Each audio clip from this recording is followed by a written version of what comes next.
Olá, Fael. O meu nome eu não posso dizer, mas eu posso falar que por muitos anos eu fui agente do Descob e na época eu morava nos Estados Unidos e só voltei ao Brasil quando deixei o Descob. Em 2016, apesar de parecer clichê, eu trabalhava como agente investigador do Descob na zona rural do Oregon. A maioria das pessoas cria o estereótipo de que investigadores têm o poder de fazer o que bem entendem, ainda mais do Descob. Mas isso simplesmente não é verdade. Recebo quase todos os meus casos do Descob por telefone, e a ligação que recebi naquele mês de junho não foi exceção. O Descob informou que um homem chamado Jonathan Alexandre estava ligando sobre o desaparecimento do seu pai, o Sérgio Alexandre. Acontece que Sérgio Alexandre era um ex-agente do Descob aposentado e o seu filho não sabe nada sobre o Descob, mas acredita que o seu pai era da CIA e a pessoa que ele ligava era um outro agente da CIA, amigo do seu pai. Só que na verdade, ambos são do Descob. O pai de Jonathan tinha desaparecido desde uma viagem de caça a veado no sertão de uma pequena cidade do Oregon, e as equipes de busca não haviam revelado nada. Na maioria dos casos como esse, você está procurando um corpo na floresta e não uma pessoa viva. Mas Jonathan estava esperançoso, então eu dei a ele o benefício da dúvida. Neste caso, eu peguei a minha bolsa de viagem, uma mochila e o seu conteúdo, que era uma garrafa de água, um kit de primeiros socorros, minha pistola Taurus, a minha carteira, telefone e comida. Um revólver Taurus, Raid Hunter, pode ter sido um exagero, mas eu estava planejando ir para a floresta. E a floresta pode ser um lugar perigoso. Na verdade, toda missão do Descob é perigosa. Essa parte do Oregon estava repleta de pumas, leões da montanha, ursos, lobos, alces e quem sabe até lobisomens. E quase todos carregavam uma arma de fogo mais pesada quando iam para o sertão. O primeiro lugar na minha agenda era a casa de Jonathan, onde eu o encontraria pessoalmente e faria uma entrevista. Lembrando que eu fui designado pelo Descob para cuidar especificamente do caso de Jonathan, e o mesmo não sabia que eu era um agente do Descob e sim da CIA. Mas a CIA não cuida desse tipo de caso. Então, para ele, eu estava fazendo isso por conta própria. E quando parei em sua garagem de terra, eu tive uma noção do tipo de pessoa que ele era. A sua casa era um trailer de 12 metros, preso ao chão, com um quintal e um pátio voltado para as montanhas. Você é o Jonathan? Eu perguntei ao homem esperando por mim. Ele era alto, tinha pelo menos 1,90 m de altura e usava uma camisa de botões quadriculada, um boné de caminhoneiro e jeans. Sim, respondeu ele. Você é o inspetor Jacob, certo? Entre, eu vou te contar os detalhes. Eu também tenho algumas coisas que podem ajudá-lo, dependendo do quanto você estiver disposto. Entrei no trailer e o interior era tudo o que eu esperava. Paredes sujas, sala apertada e uma cozinha suja com pilhas de pratos em um canto e uma pequena sala de jantar para 2 pessoas. Jonathan, abreviadamente John, e eu nos sentamos. Jonathan me ofereceu uma cerveja, mas eu recusei, pois eu nunca bebi em um trabalho. Comecei com as perguntas regulares e tomando toda a cautela possível, pois se ele descobrisse que eu era do Descob, eu teria que matá-lo. Onde ele foi visto pela última vez e quem estava com ele? O que aconteceu antes da noite do desaparecimento? John respondeu, contando toda a história. O meu pai, Sérgio, ele era caçador e pescador. Caçar e pescar foi a sua vida. Ele sempre teve um rifle e uma vara de pesca. Ele está na casa dos 65 anos, foi militar por 7 anos e quando entrou para a CIA, ele fez algumas viagens para o Afeganistão. Naquela noite, ele queria ir caçar veados à noite. Então eu o deixei em uma estrada de terra perto do seu local favorito. E ele não voltou por 2 dias. Bem, isso era um tanto normal. Às vezes, ele caçava durante a noite ou simplesmente se perdia. Mas depois de uma semana, eu fiquei muito preocupado. Eu podia sentir que algo estava errado. Eu podia sentir em meu coração. Então eu liguei para o xerife e eles organizaram uma equipe de busca por 3 dias.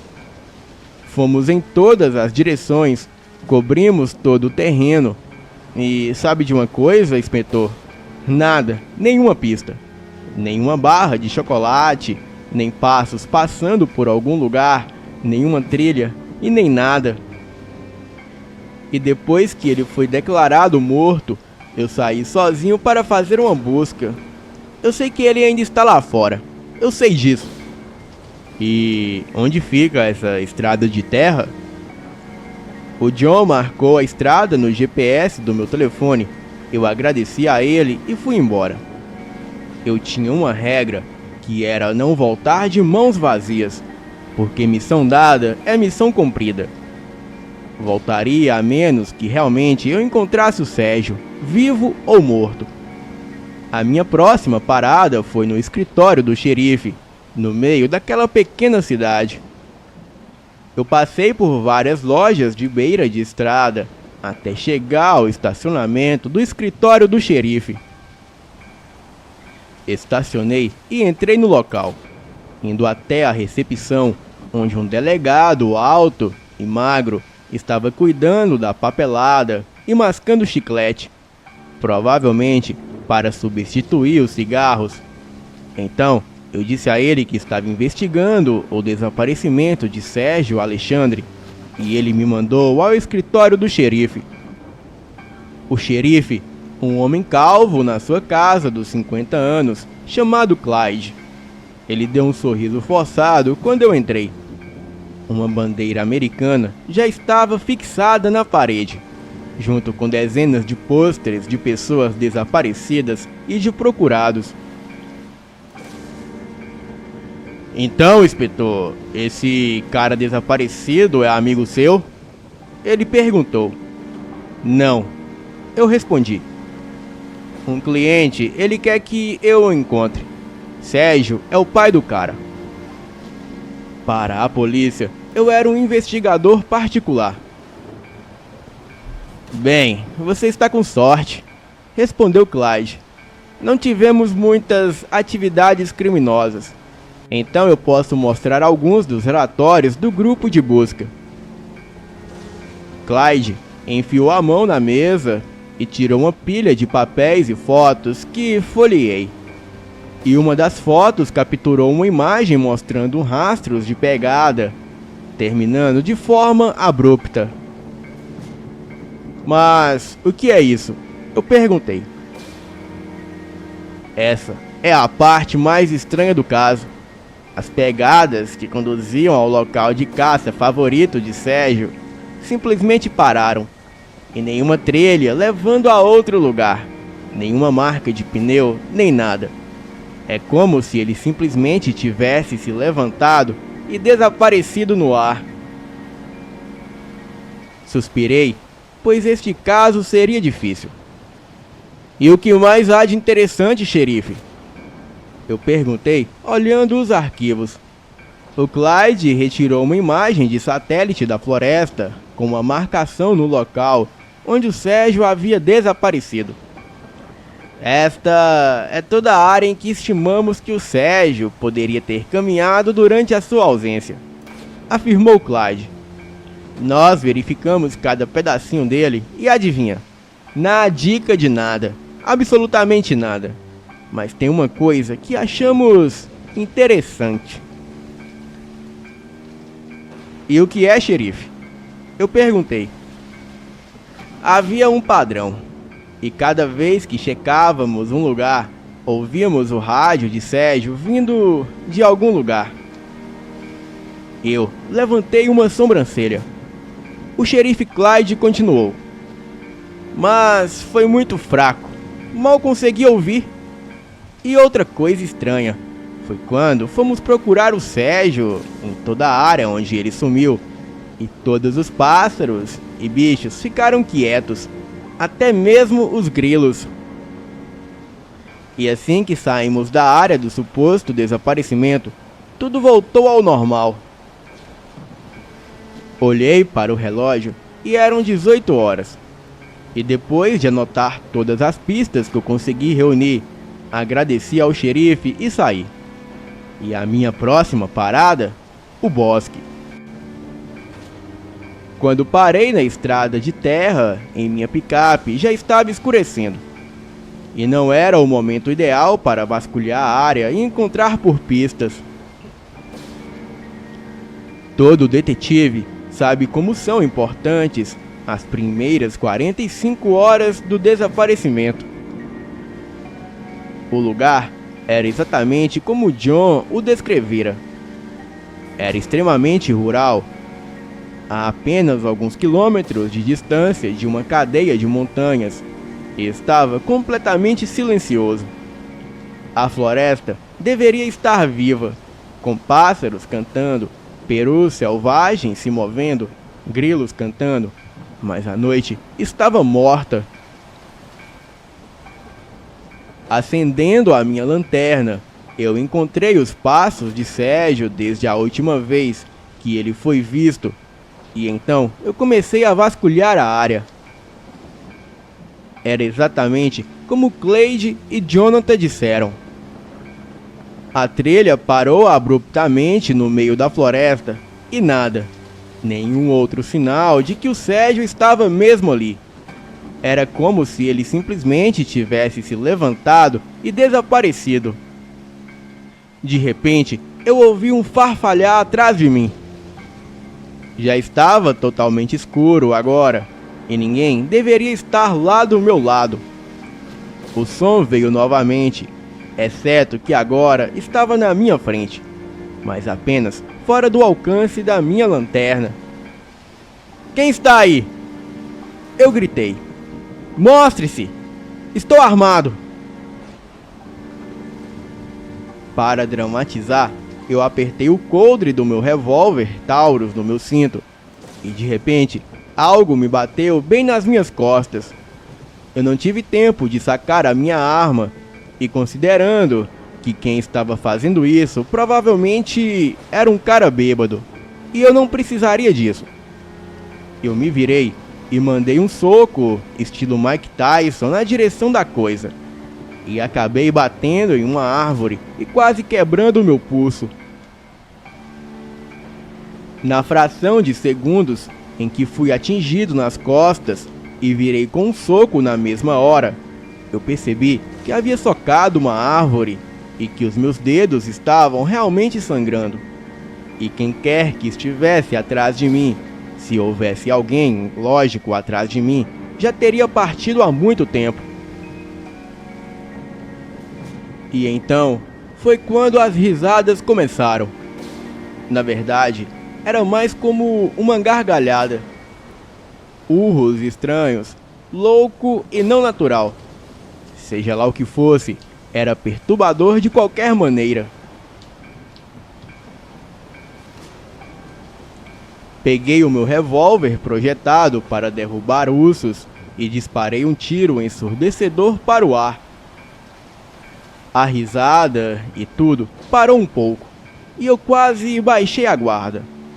Então, eu ouvi algo sussurrar a apenas alguns centímetros do meu ouvido. E aquilo, com aquela voz, disse o seguinte: Saia desse lugar. Então, eu ouço o som de 1 milhão de passos correndo me alcançando, e eu corri para fora da floresta, rápido o suficiente para fugir daquilo. A adrenalina é uma droga. Eu pulei na minha caminhonete, virei a chave e dei o fora de lá. E tudo isso em um tempo recorde. E o que quer que estivesse atrás de mim ainda estava me perseguindo atrás do carro.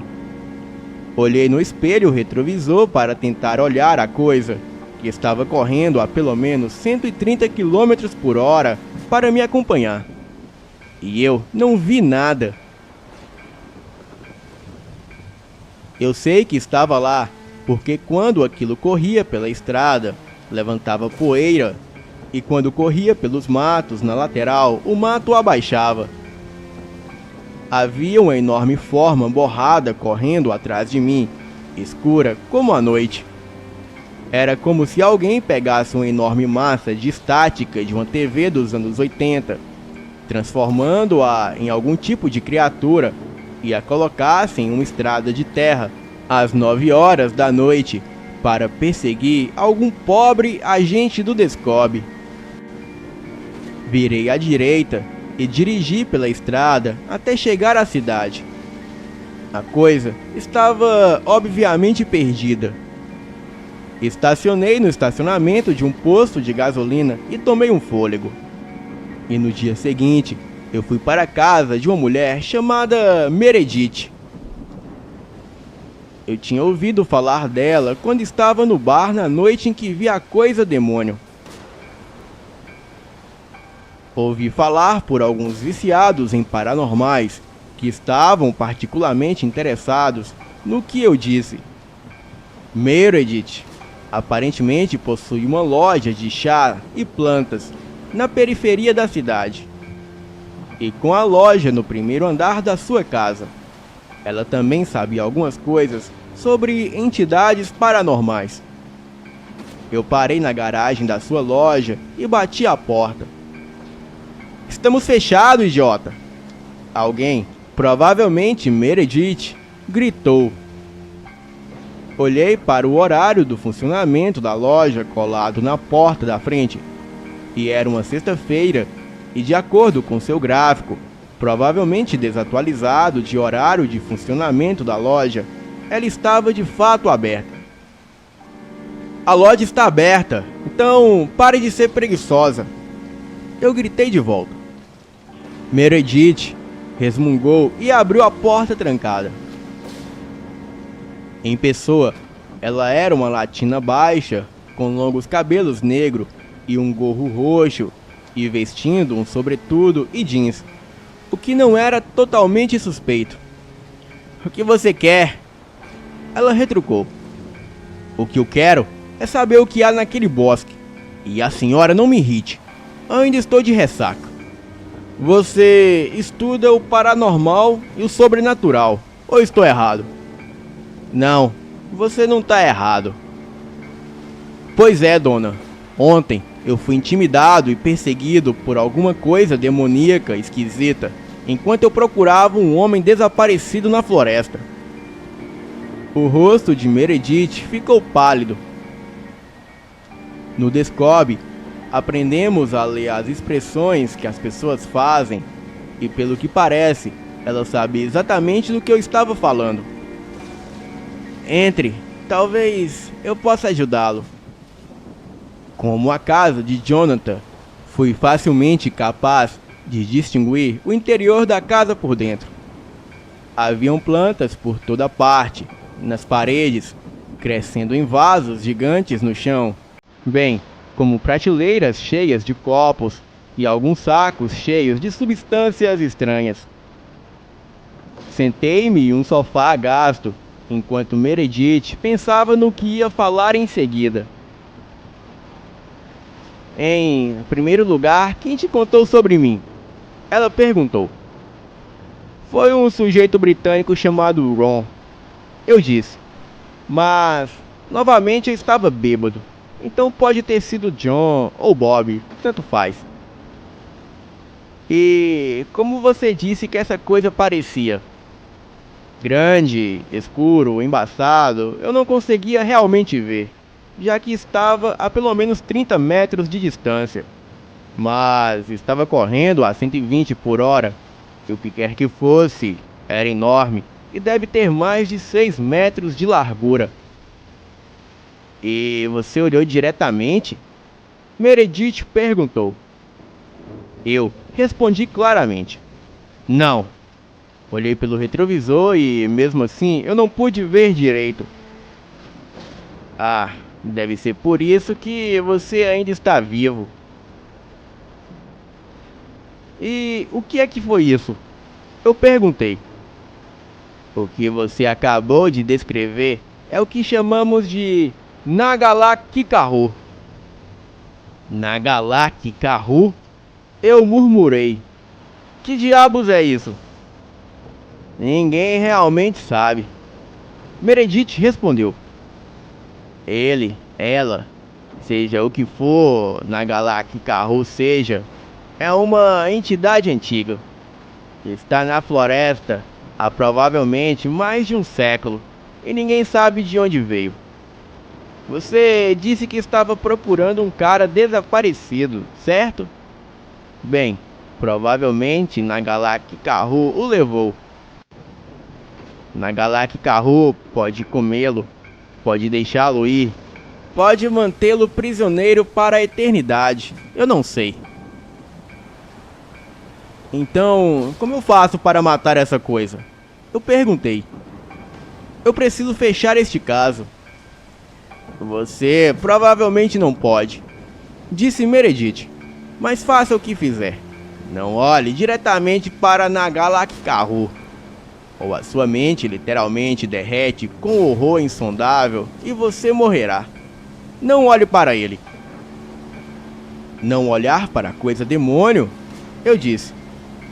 Você tem, sabe, alguma erva ou material que impeça Nagalak-Karu de me machucar ou fazer qualquer coisa? Sim, na verdade eu faço. É uma poção cinza, branca, abençoada por um xamã. E se você borrifar sobre si mesmo, ou sobre qualquer arma que você tenha, ela será mais eficaz contra qualquer ser sobrenatural. Meredith se levantou e caminhou em direção a um armário. Tirou um grande saco de cinzas brancas que parecia brilhar, e ela o entregou para mim. Olha, isso não é de graça não, disse ela. É $100. Suspirei e enfiei a mão na carteira. Tirei $100 em dinheiro e entreguei a Meredith em troca das cinzas brancas. Ei! Meredith gritou enquanto eu arrumava as minhas coisas e me dirigia para a porta. Diga, dilua isso em água, assim rende mais, e tome cuidado. Saí de lá e dirigi até o posto de gasolina, onde planejava pegar os meus suprimentos para caçar Nagalak-Karu e encontrar o Sérgio Alexandre. Mas antes disso, eu precisava me abastecer. Comprei cartuchos para o meu revólver, que o posto de gasolina surpreendentemente vendeu. E em seguida eu pedi uma pizza de atum. E depois que terminei de comer e joguei fora o meu lixo, elaborei um plano, que envolvia uma garrafa de vodka, um enorme galão de gasolina e um coquetel Molotov. O cara do caixa, chamado Tom, parecia muito interessado no que comprei no posto de gasolina. E ele era um cara alto na casa dos 50, com uma barba grisalha, um boné de caminhoneiro e uma atitude militar. Para que servem todas essas coisas? Ele perguntou enquanto eu colocava o pesado tanque de gasolina no balcão, junto com algumas outras coisas inflamáveis e extremamente perigosas. Oh, nada, eu respondi, tentando não soar desconfiança. Só estou tentando cuidar de um problema de pragas. Mas Tom não viu isso como um nada. Você está indo para a floresta, não é? Fui pego de surpresa, com facilidade e precisão. como se ele soubesse o que eu estava fazendo. Sim, eu respondi. Bem, eu estou de folga do trabalho depois desse turno, então eu irei com você. Ou eu simplesmente poderia informar a polícia de que um investigador particular está comprando quantidades suspeitas de materiais inflamáveis e gasolina, junto com 45 munições de Magnum para um revólver Taurus Regin Hunter. Você é do exército, amigo? Eu perguntei. Sim, respondeu ele. Eu estive nos fuzileiros navais dos Estados Unidos e na marinha por alguns anos, e eu fiz 5 viagens no Afeganistão. Não vi motivo para John não vir comigo, e além disso, eu poderia usar as suas habilidades militares e de combate, que podem ser úteis, pois a principal regra era ninguém saber que eu sou do Descobre. Eu também não carregaria um galão de 55 litros cheio de gasolina sozinho no meio da floresta. Tudo bem, eu disse. Vamos fazer isso. Algumas horas depois, quando o sol estava se pondo, Tom e eu descemos da minha caminhonete na frente do bosque. Tom trouxera o seu confiável rifle calibre 12 e um mini lança-chamas. Tom seria o meu apoio e a isca, enquanto eu carregava o tanque de gasolina colado com fita adesiva a um explosivo coquetel Molotov. O plano era irmos para a floresta, para o local onde eu havia sido atacado pela última vez pela criatura, e esperar. E depois de algumas horas, assim que ouvimos um sinal dele, nós dois colocamos as nossas vendas para evitar que as nossas almas fossem sugadas pela visão insondável do horror cósmico sobrenatural. Preparado? O Tom gritou. Sim, eu disse. Só não atire em mim enquanto eu estiver com a venda nos olhos. Entramos na floresta em silêncio e depois de cerca de 1,5 km, cheguei ao local onde o Sérgio foi visto pela última vez. Sentamos lá e esperamos mais ou menos 1 hora, até que todo o barulho parasse, e de repente eu ouvi o som de algo enorme se arrastando pelo chão da floresta. Coloque a sua venda, eu disse, colocando a minha. Nós não podemos arriscar ver isso. O Tom acenou com a cabeça, sorriu e colocou a venda. E fosse o que fosse, parecia enorme.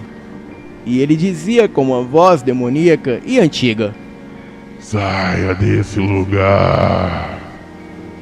Tom e eu atiramos na direção da voz, e embora a minha bala errasse por 1 km, o tiro do velho acertou em cheio.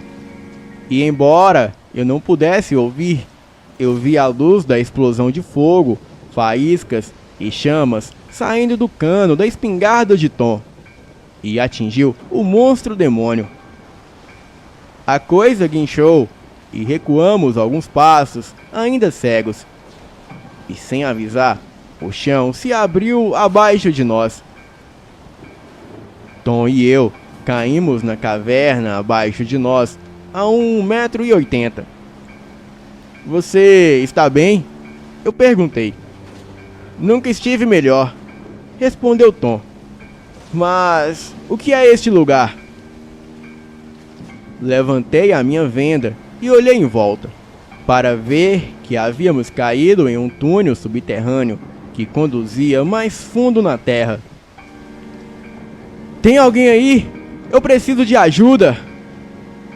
Uma voz gritou, provavelmente do Sérgio, com base nas circunstâncias. Corremos pelo túnel e procuramos por Sérgio. E então encontramos o homem, caído no chão da caverna, com uma perna quebrada. Nós vamos tirar você daqui, eu disse. Eu ouvi um grito vindo da entrada do túnel, enquanto Nagalak Carro rastejava para baixo, quebrando as paredes. Abaixei-me e peguei o tanque de gasolina. Fechei os olhos e esperei que Nagalak Karhu estivesse perto o suficiente, e o meu coração estava batendo fortemente. Acendi o Molotov e gritei para John se proteger. E assim que Nagalak Karhu se aproximou uma dúzia de metros de nosso alcance, eu já havia borrifado a cinza branca que Meredith me deu no tanque de gasolina. Para eficácia extra, e isso poderia matar Nagalak Karhu se a explosão acontecesse. Nagalak Karhu estava a apenas alguns metros de nós. Acendi a bomba de gasolina, atirei e quando ela explodiu, eu sorri. "Te peguei, idiota", eu disse. O engraçado é que um grupo de caçadores caipiras nos encontrou mais tarde. Eles aparentemente encontraram um buraco e a cratera da explosão e investigaram. Tom e eu tínhamos sofrido algumas queimaduras leves com a enorme explosão de gasolina, mas o cara desaparecido, o Sérgio, saiu ileso, além da perna quebrada que ele já tinha antes. A família caipira nos arrastou até a sua caminhonete e depois nos levou ao hospital, onde ambos recebemos tratamento para os ferimentos. O Sérgio foi encontrado e reunido após um longo tempo desaparecido, e Jonathan me recompensou na casa dos milhares com o dinheiro que eu não esperava que ele tivesse. E quando voltei para o lugar onde Sérgio havia desaparecido e onde eu havia jogado Nagalak Karhu alto para o céu, eu encontrei um esqueleto gigante meio humano, muito estranho, onde me lembrei de Nagalak Karhu explodindo. Sérgio Alexandre foi encontrado e eu havia matado uma das coisas que provavelmente nenhum agente do Descob tinha enfrentado antes. Caso encerrado. Eu receberia um bom dinheiro sendo agente do Descob, mas depois disso eu pedi para sair. Eles tentaram me ameaçar de todas as formas, já que uma vez Descob, sempre Descob, mesmo aposentado. Mas eu tinha as minhas cartas na manga e saí da organização pela porta da frente. Hoje eu moro no Rio de Janeiro e já resolvi uns casos de lobisomem por conta própria. E só aí eu entendi o significado de uma vez Descob, sempre Descob, pois o trabalho nunca acaba. Boa noite.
partes íntimas.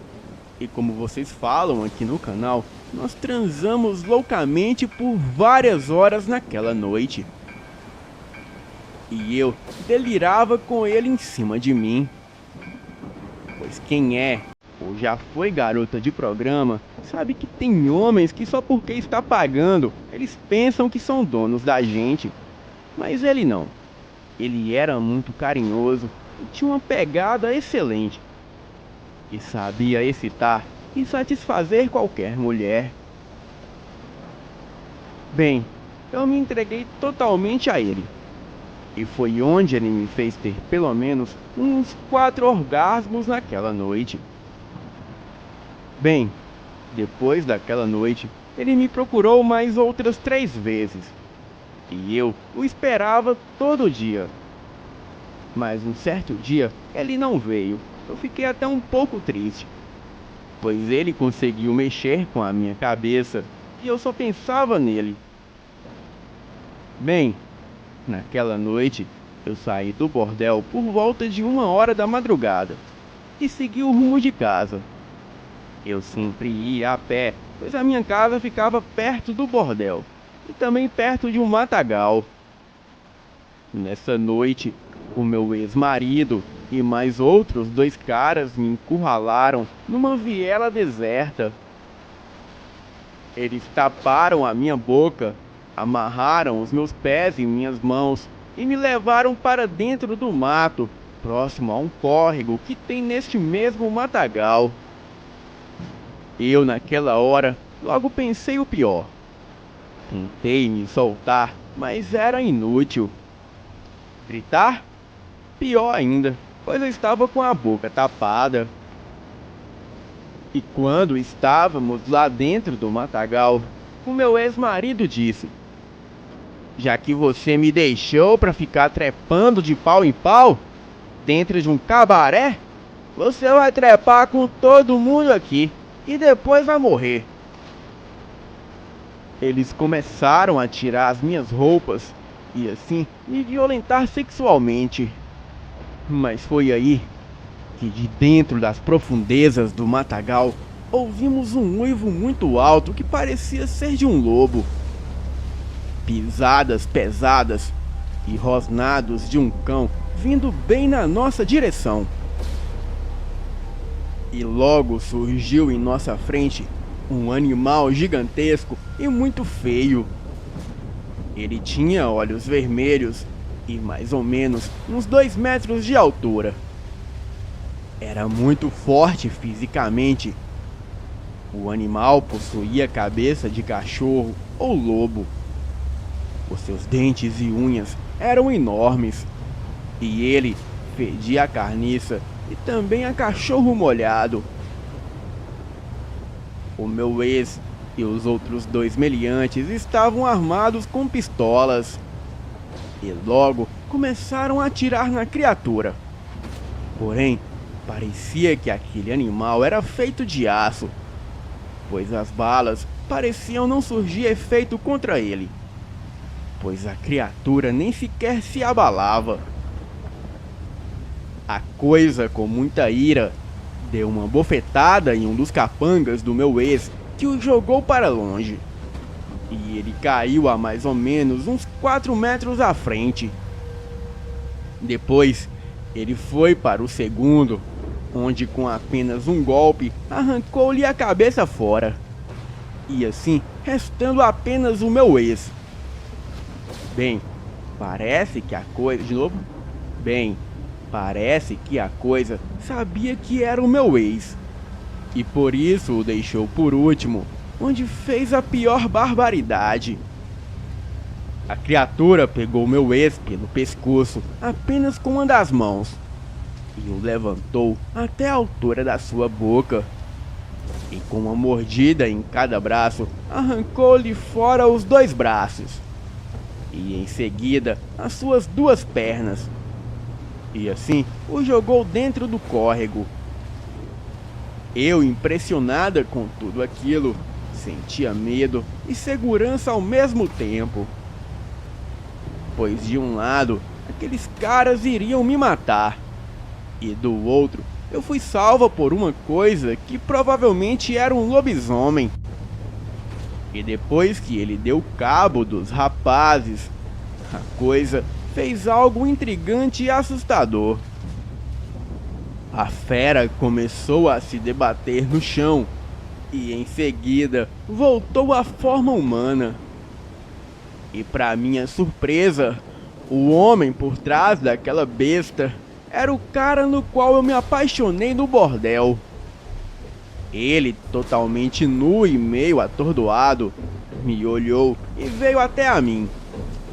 Me pediu para não ter medo e me desamarrou.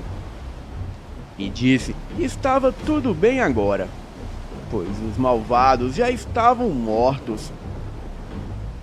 E quando ele me desamarrou, eu já estava mais que apaixonada por ele. E como forma de agradecimento, eu dei-lhe um beijo e fizemos amor ali mesmo. Transamos loucamente no meio do matagal. E depois que terminamos, ele pediu que eu fosse para casa, pois estava tarde. E como estava perto da minha casa, ele ficou no mato me vigiando até eu chegar em casa com segurança. Bem, quando cheguei em casa, pouco tempo depois, eu ouvi um urro ensurdecedor. E em seguida, eu não ouvi mais nada. E depois de tomar um banho e ir para a cama, eu tentei dormir, mas não conseguia. Pois qual mulher havia passado por aquilo que eu passei, de ser sequestrada pelo seu ex e ser salva por um lobisomem que inclusive era o cara mais lindo que eu tinha visto na vida. Enfim, eu não dormi naquela noite. E no dia seguinte, a polícia foi chamada, pois 3 corpos foram encontrados no matagal perto de casa. Bem, eu vi toda a movimentação, e a perícia concluiu que aqueles rapazes foram mortos por outros traficantes, o famoso acerto de contas.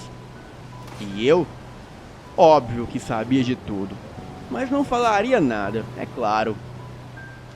E 2 dias depois, eu fui para mais uma noite de trabalho no bordel, e lá estava ele, o homem que me salvou dos traficantes. Ele estava me esperando com um sorriso encantador no rosto. E logo quando o vi, o levei para o quarto, onde o agradeci por tudo que ele tinha feito por mim. E ele, sorrindo, me perguntou se eu estava com medo dele. Respondi que não, pois ele havia salvado a minha vida. E depois de muita conversa, transamos loucamente.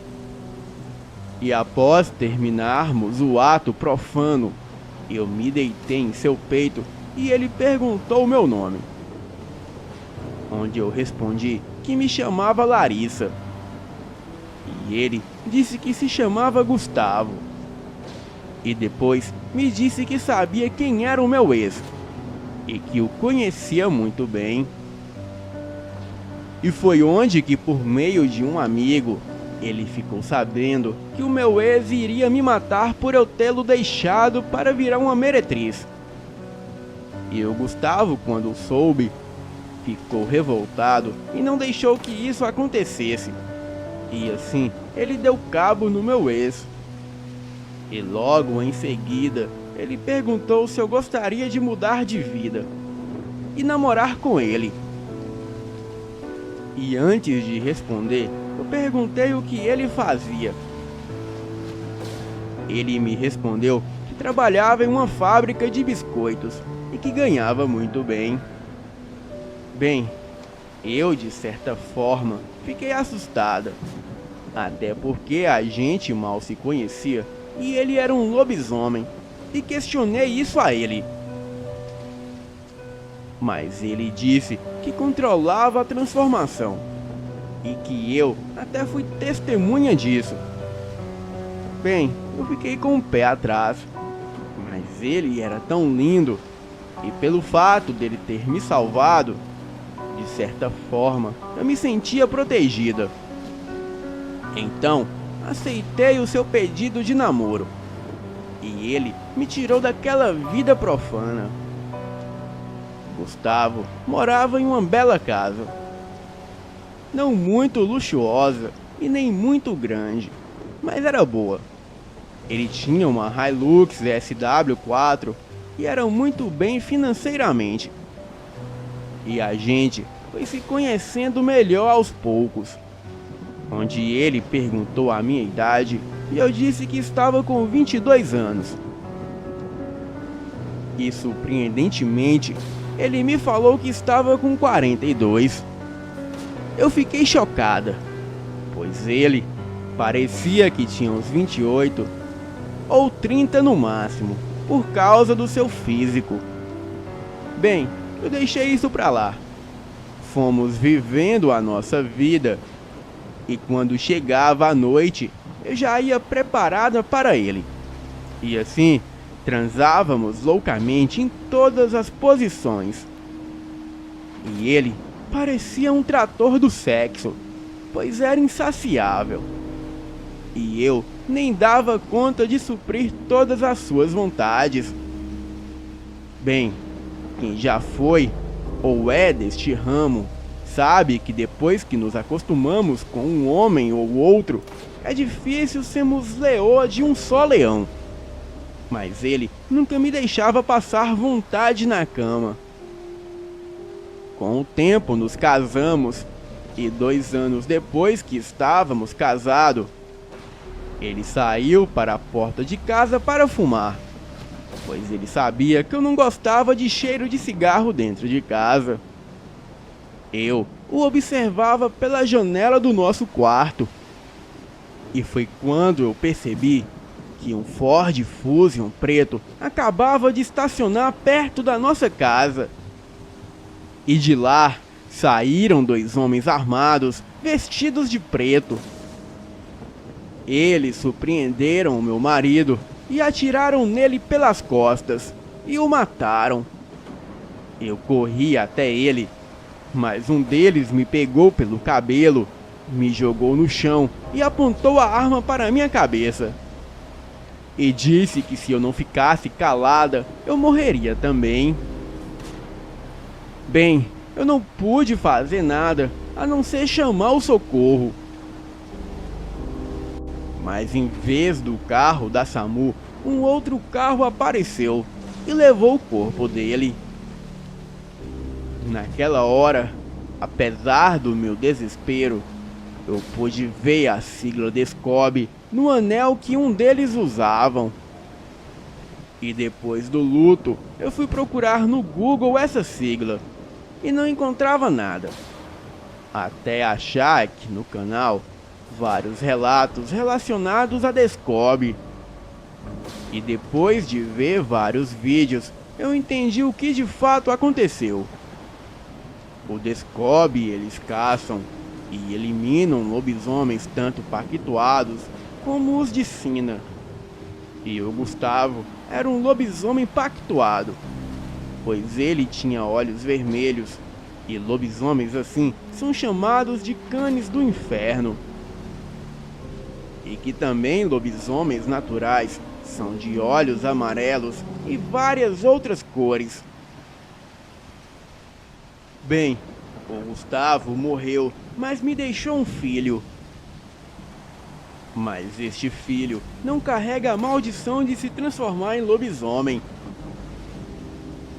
pois lobisomens pactuados não têm o gene lupino. Eles só se transformam porque fizeram um pacto, e não de modo natural. Enfim, eu desejo de todo o coração que os agentes do Descobre morram, pois eu sinto muita falta do meu grande amor. E quero que todos os lobisomens deste mundo sejam protegidos, pois eles não são aquilo que as pessoas me contavam quando eu era criança. Pois eu fui salva e casada com um lobisomem. Obrigada por contar o meu relato e que a Elite Oculta cresça cada vez mais e mais. Boa noite.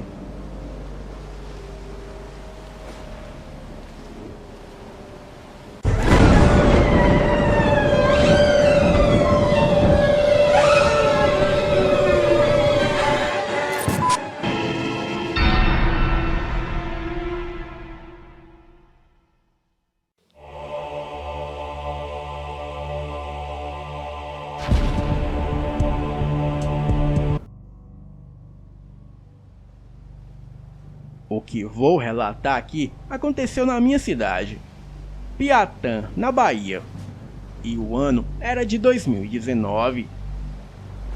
Estava eu arrumando as minhas coisas para ir para a aula. E foi quando a minha mãe veio até mim assustada e me perguntou se eu tinha escutado uns barulhos de correria e passos pesados em volta da casa na noite passada. Eu disse que não, e nem liguei para isso.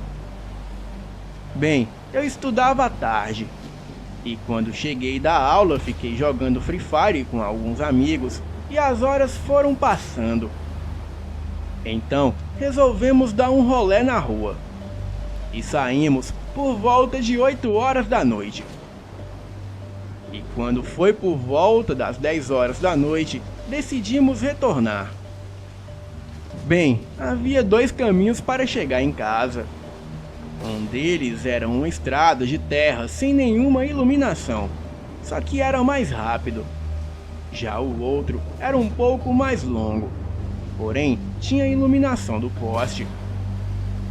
Bem, eu dei preferência pelo mais rápido, mas algo me dizia para não passar por ali. Então, depois de muito pensar, eu resolvi de fato passar pelo caminho mais longo, pois afinal ele era iluminado. E quando eu estava chegando na rua da minha casa, eu percebi que ao longe, aonde no local o poste não tinha iluminação, eu notei que ali parado havia um enorme cão negro dos olhos de fogo, olhando para mim.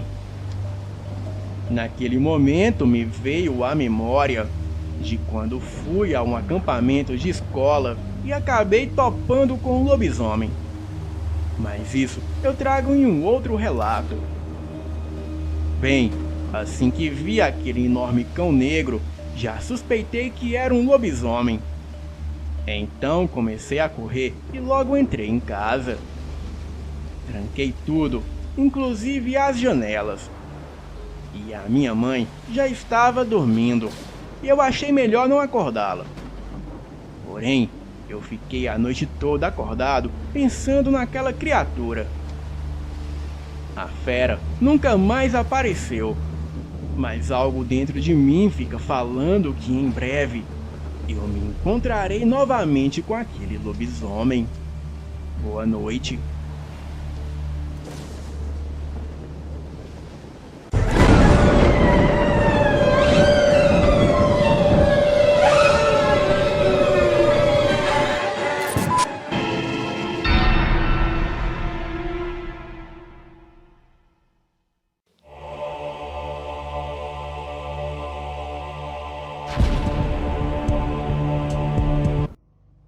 Certo dia, perguntei ao meu avô se ele já tinha presenciado algo de sobrenatural em sua vida. E ele se lembrou de um caso que aconteceu com ele, o seu irmão e o seu pai, há muito tempo atrás. Meu avô se chama Sebastião e o meu tio Sirval. Na época, os dois moravam em uma cidade vizinha de Criciúma, em Santa Catarina. Meu avô conta que todos trabalhavam na roça com o pai, e o local era muito longe da casa deles. Era época de quaresma, e certo dia, voltando da roça, o que durava de 1h30 a 2 horas a pé, eles estavam atravessando uma mata, que era a rota que eles sempre faziam para irem embora. Quando de repente aparece um jovem negro, com a pele bem escura, vestindo apenas uma bermuda bem simples e com uma espiga de milho na mão. E esse jovem perguntou ao meu avô onde eles estavam indo, com um tom bem grave e arrogante. O meu tio e o pai deles acharam grosseria da parte do rapaz e queriam partir para a agressão. Mas o meu avô impediu e disse: "Espera, gente, não conhecemos ele, calma." e conversou com o rapaz. O jovem negro perguntou onde eles moravam. E o meu avô respondeu: uns 15 minutos daqui. Perguntou se eles ganhavam muito dinheiro trabalhando na roça. E o meu avô respondeu que não muito, mas dava para sustentar a família. No final, ele perguntou como estava a Jairce, a minha avó. Na época, ela e o meu avô eram apenas namorados. O meu avô, muito desconfiado da situação, respondeu: o que tu quer com ela, rapaz? O jovem deu uma risada muito macabra, deu meia volta e correu, entrando na mata. Eles foram atrás do jovem, mas o perderam de vista. Só que o meu tio avistou de longe esse rapaz entrando em uma pequena mata.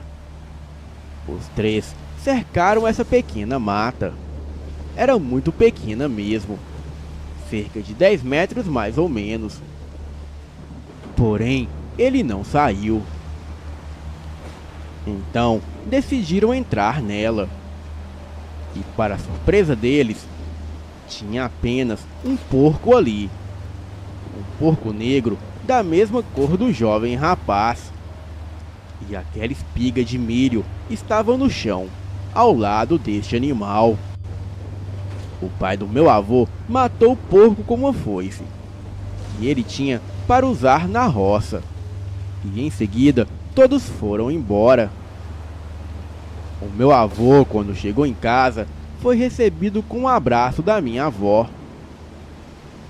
Ela disse a ele que um rapaz negro bateu na porta da casa perguntando sobre ele. O meu avô ficou em choque e contou sobre o jovem negro que parou eles na floresta e que em seguida entrou em uma mata e virou porco. No dia seguinte, algumas pessoas acharam o corpo do jovem negro no exato lugar onde o meu bisavô havia matado o porco. Assim, todos tiveram certeza que aquele rapaz se transformava em bicho. Boa noite.